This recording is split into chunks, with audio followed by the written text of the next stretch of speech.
സെക്രട്ടേറിയറ്റിന് മുന്നിലെ LPST rank ഹോൾഡേഴ്സിന്റെ സമരം ഇപ്പോൾ 36-ാം ദിവസവും തുടരുകയാണ്. പ്രശ്നപരിഹാരത്തിനോ ഉദ്യോഗാർത്ഥികളുമായി ചർച്ചയ്ക്കോ സർക്കാർ ഇതുവരെ തയ്യാറായിട്ടില്ല. വളർമതിയുടെ നിരാഹാര സമരം 12 ദിവസത്തിലേക്ക് കടന്നതോടെ പ്രതിഷേധം കടുപ്പിക്കാൻ ഒരുങ്ങിയിരിക്കുകയാണ് ഉദ്യോഗാർത്ഥികൾ. വീണയാണ് ചേരുന്നത് കൂടുതൽ വിവരങ്ങൾ നൽകുവാനായി. വീണ, എന്തായാലും 36-ാം ദിവസം പിന്നിട്ടിരിക്കുകയാണ്. ശക്തമായ പ്രതിഷേധം, യുവമോർച്ചയുടെ ഉൾപ്പെടെയുള്ള പ്രതിഷേധങ്ങളൊക്കെ കഴിഞ്ഞ ദിവസം നമ്മൾ കണ്ടു. എന്നിട്ടും ഇതുവരെ കണ്ണു തുറന്നിട്ടില്ല, അവരുടെ ആവശ്യങ്ങൾ കൃത്യമായി നിറവേറ്റിയിട്ടില്ല. ഇന്നത്തെ എന്തൊക്കെയാണ് സമര പരിപാടികൾ, എന്തൊക്കെയാണ് കൂടുതൽ വിവരങ്ങൾ?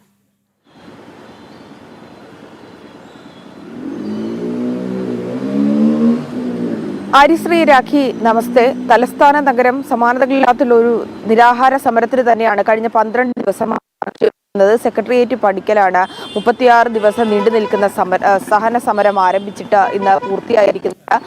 LPST റാങ്ക് ഹോൾഡേഴ്സാണ് തങ്ങൾക്ക് അർഹമായിട്ടുള്ള നിയമനം അത് കൃത്യമായി നടത്തണം. ഒപ്പം തന്നെ നിസാര കാരണങ്ങൾ പറഞ്ഞ് അല്ലെങ്കിൽ വിദ്യാർത്ഥികളുടെ കുറവ് മൂലമാണ് ഇത്തരത്തിലുള്ള പ്രശ്നങ്ങൾ പരിഹരിക്കാത്തതെന്നുള്ള പല ന്യായവാദങ്ങൾ നിരത്തുമ്പോൾ പോലും അത് അംഗീകരിക്കാൻ കഴിയില്ല, പിന്നോട്ടില്ല. തങ്ങൾക്ക് അവകാശപ്പെട്ട നിയമനം ലഭിക്കണമെന്നുള്ള ആവശ്യത്തിൽ തന്നെയാണ് അവർ ഉറച്ചു നിൽക്കുന്നത്.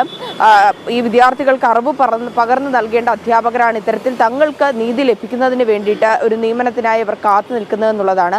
പക്ഷേ ഇനി സമരത്തിൽ നിന്ന് പിന്നോട്ടില്ലെന്ന ഉറച്ച തീരുമാനത്തിൽ തന്നെയാണ് വളർമതിയുടെ നേതൃത്വത്തിലുള്ള സമര അനുകൂലികൾ എന്നുള്ളതാണ്. ആരോഗ്യസ്ഥിതി മോശമാകുമ്പോൾ പോലും നിരാഹാര സമരം നിർത്താൻ വളർമതി തയ്യാറല്ല. കാരണം സർക്കാരിന്റെ ഭാഗത്തുനിന്ന് കൃത്യമായിട്ടുള്ള നടപടി വേണം. മുഖ്യമന്ത്രി ഈ ഒരു വിഷയവുമായി ബന്ധപ്പെട്ട് 2 മാസത്തെ സമയത്തിന് കാലാവധി ചോദിച്ചുകൊണ്ട് ഒരു കത്തയക്കുക മാത്രമാണ് വിദ്യാഭ്യാസ വകുപ്പ് മുഖേന നടത്തിയിരിക്കുന്നത്. അതായത് സെക്രട്ടറിയുടെ മുൻവശത്ത് ഇത്തരത്തിലുള്ളൊരു സമരം നടത്തുമ്പോൾ മുഖ്യമന്ത്രിയാകട്ടെ മറ്റ് സർക്കാർ പ്രതിനിധികളാകട്ടെ ആരും തന്നെ തിരിഞ്ഞു നോക്കാൻ തയ്യാറാകുന്നില്ല.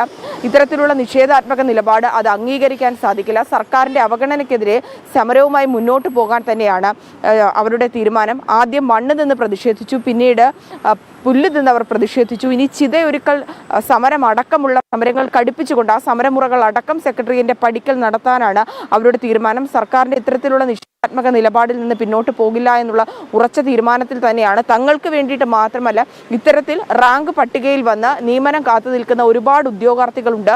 അവരുടെ അവകാശങ്ങൾക്കും അവരുടെ നീതിക്കായിട്ടുമുള്ള ഒരു പോരാട്ടം എന്ന് തന്നെയാണ് വളർമതി പലപ്പോഴുമായി പ്രതികരിക്കുമ്പോഴും പറയുന്നത്. ശാരീരികസ്ഥിതി മോശമായിരിക്കുന്ന അവസ്ഥയിൽ കൂടിയാണ് ഡോക്ടർമാർ അവിടെ പരിശോധനയൊക്കെ നടത്തുന്നുണ്ട്. പക്ഷേ സമരത്തിൽ നിന്ന് പിന്നോട്ടില്ല. സർക്കാരിൽ നിന്ന് അനുകൂല നിലപാടുണ്ടാകുന്നത് വരെ തുടരാൻ തന്നെ തീരുമാനം. ആര്യശ്രീ, രാഖി.